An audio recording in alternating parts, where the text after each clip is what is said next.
আসসালামু আলাইকুম। ওয়ালাইকুম আসসালাম। জি আপু, আপনার বাড়ি কোথায়? ভাই আমার বাড়িটা বান্দরবন। নাম কি আপনার? আমার নাম তানিয়া।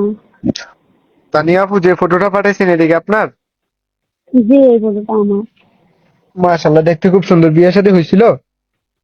জি না ভাইয়া, বিয়ে শাদী হয় নাই। ও, তো প্রতিবেদনে আসলেন কি উদ্দেশ্য নিয়ে আমার দর্শককে একটু বলেন। ভাইয়া আইসি একটা মনের মানুষের জন্য, বুঝছো? ফ্যামিলিতে মা বাবা আছে আর কি, বৃদ্ধ হয়ে গেছে, ওনারা কাজকর্ম করতে পারে না। আমার বড় ভাইও নাই। ফ্যামিলিতে আমি একাই, কষ্ট হয় অনেক আমাদের চালাইতে। যদি একটা জীবন সঙ্গী পাই মনের মতো, আমার ফ্যামিলির দায়িত্ব নেয়, তাহলে আমি বিয়ে শাদী বসার জন্য আইসি প্রতিবেদনে। ও, তো মনের মানুষটা যদি একটু বয়স্ক হয়, আগে পরে বিবাহ করে থাকে, কোনো আপত্তি আছে আপনার? সে যদি চালাতে পারে আমার কোনো সমস্যা নেই। ও, তো আপু, সে যদি আমাদের আপনার চালাতে পারে মোবাইল নাম্বার তাহলে। আছে? জি আছে। ও, বুঝতে পারলাম।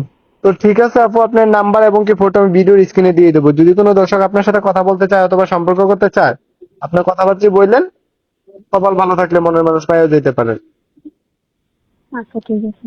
ওকে আপু, ভালো থাকেন। আসসালামু আলাইকুম। আর বিস্তারিত দর্শকদের সাথে বলে নিন।